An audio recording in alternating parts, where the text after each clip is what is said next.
बेहदची परम महाशांती। आजचा आपला विषय आहे राजा जनक आणि ऋषी परशुराम। राजा जनक हे जानकी किंवा सीतामाईंचे पिता होते, जे स्वतःच एक महान योगी होते, ज्याचा संदर्भ अष्टावक्र गीता वाचताना आपल्याला मिळतो। तर ते रामायणकालीन राजा जनक आज कुठे असतील?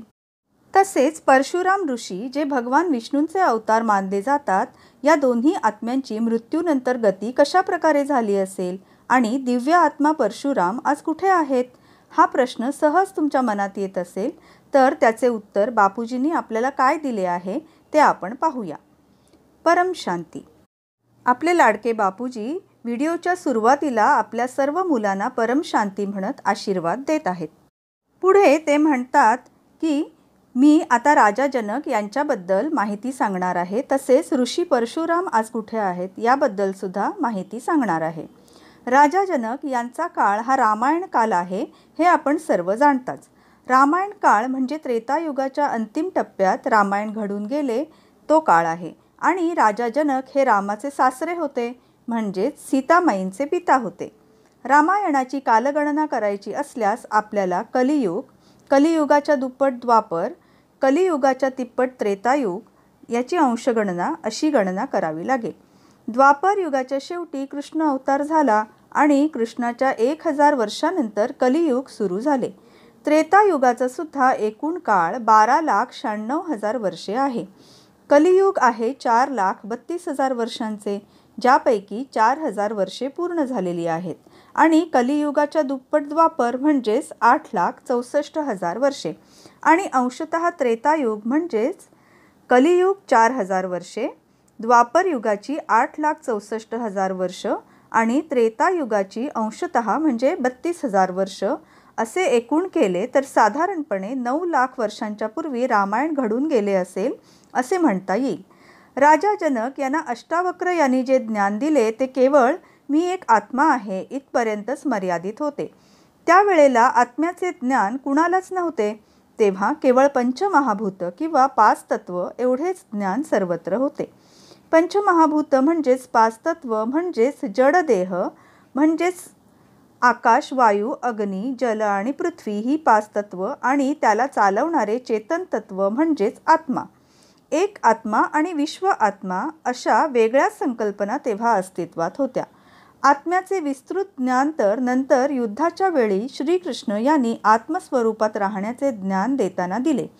आजपासून 9 लाख वर्षांच्या पूर्वी नुसतेच मी आत्मा आहे एवढेच ज्ञान होते, पण आत्मस्वरूपात कसे स्थित व्हायचे आणि आपल्या सर्वोच्च परमात्म्याशी कसा योग लावायचा याचे ज्ञान देण्याचा प्रयत्न श्रीकृष्णांनी केला, पण सामान्य जन त्याच्या श्लोक आणि अर्थ याच्यातच अडकून पडले आणि त्याचा प्रत्यय घ्यायलाच विसरले आणि त्यामुळेच मग कर्मयोग तर दूरच राहिला।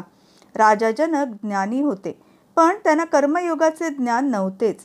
त्यांना हे तर माहिती होते की मला कोणतेही भले बुरे कर्मफळ मिळवायचे नाही, पण आत्मस्वरूपात राहत कर्मयोगी कसे व्हायचे याचे ज्ञान मात्र त्यांना नव्हते।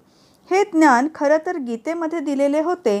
तिथे हे म्हटलेले होते की हे पार्थ, तू देह आणि देहाच्या सर्व संबंधितांना बुद्धीने सोडून मला म्हणजेच सर्वोच्च परमात्म्याला आत्मस्वरूप होऊन आठवल्यास मी तुझ्या सर्व पापांचा विनाश करून अंतसमयी तुला परमधामामध्ये घेऊन जाईन।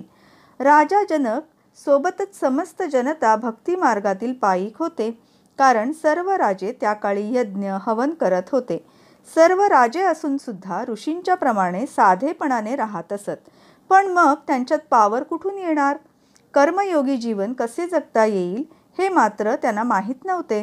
त्यामुळेच निरंतर परमात्म्याच्या आठवणीत राहून कर्मयोग करायचाय, निष्काम कर्मयोग करायचाय हे ज्ञान समस्त लोकांना नव्हते। केवळ एक आत्मा आणि विश्व आत्मा या दोनच संकल्पना तेव्हा अस्तित्वात होत्या।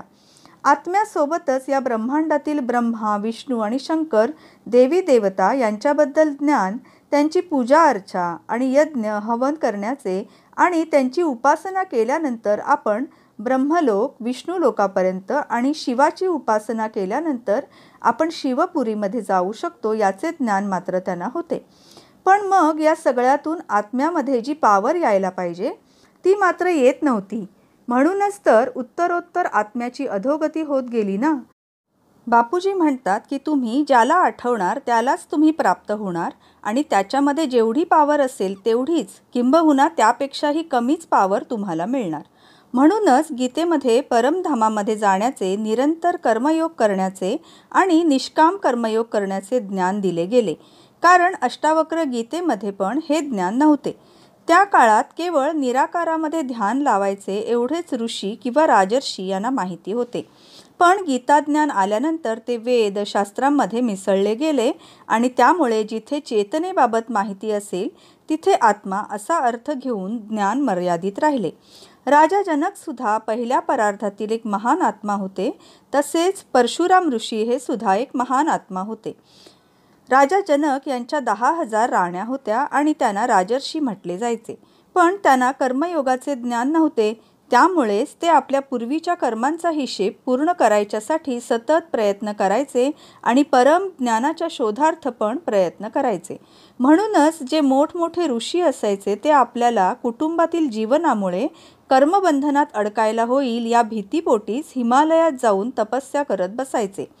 असे ऋषी कित्येक युगांतरापर्यंत तपस्या करत बसायचे. तेव्हा कुठे ते विष्णुपुरीपर्यंत जायचे.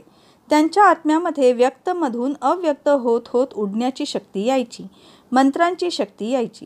ज्या देवी देवतांची उपासना ते करतील त्यांच्याकडून सिद्धी प्राप्त व्हायच्या.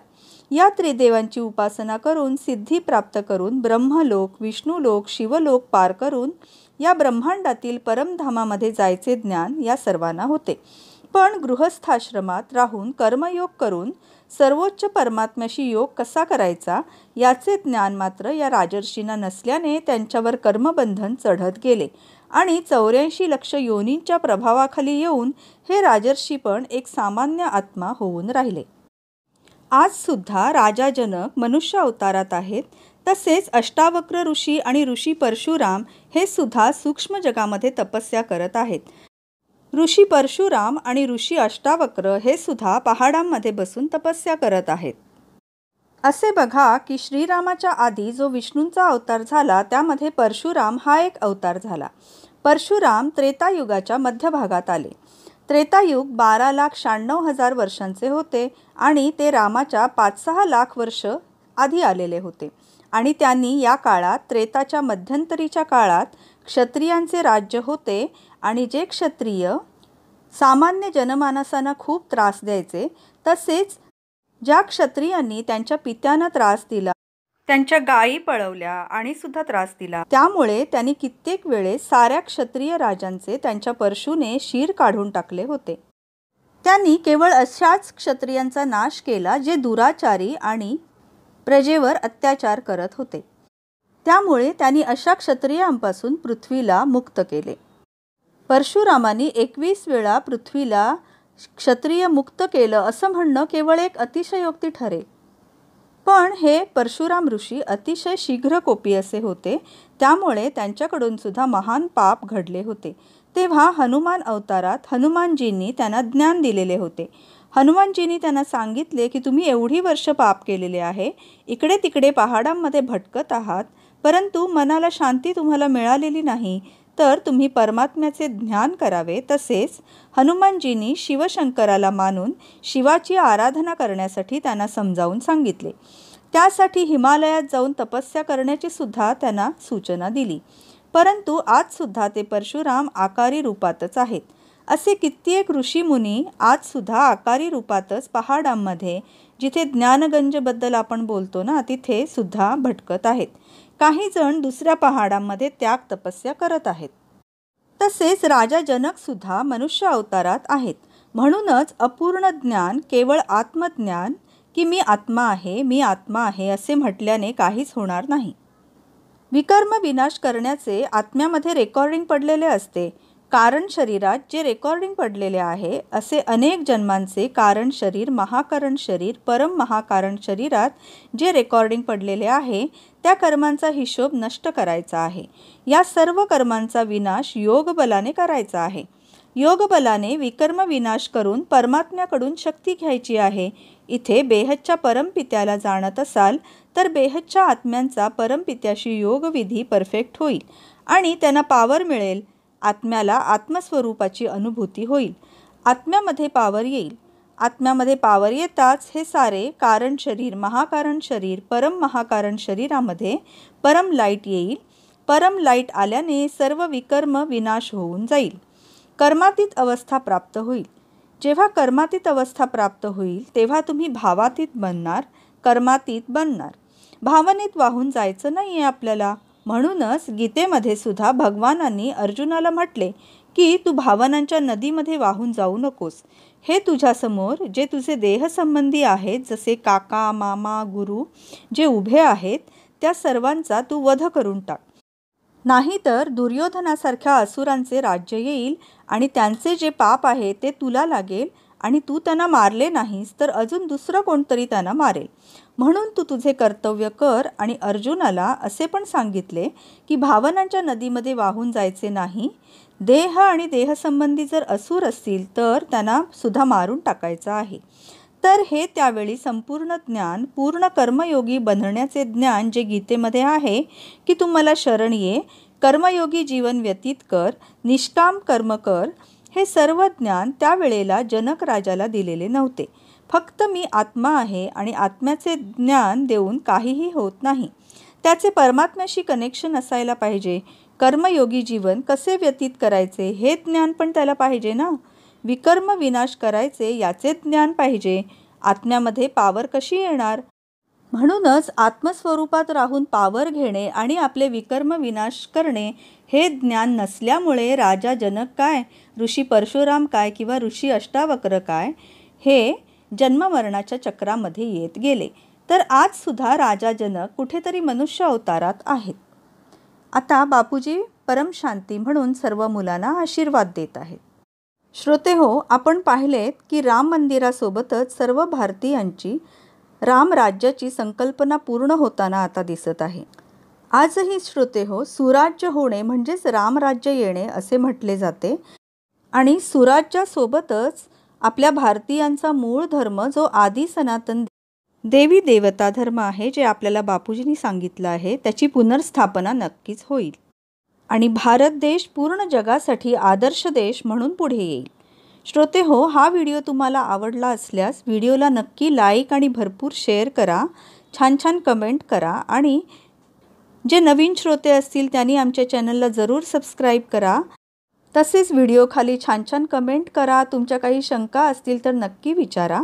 आणि तुम्ही असे केल्याने आम्हाला सुद्धा पुन्हा पुन्हा नवीन नवीन व्हिडिओ करण्याची प्रेरणा मिळते. बेहदच्या बेहदची परम परम परम महाशांती होत आहे.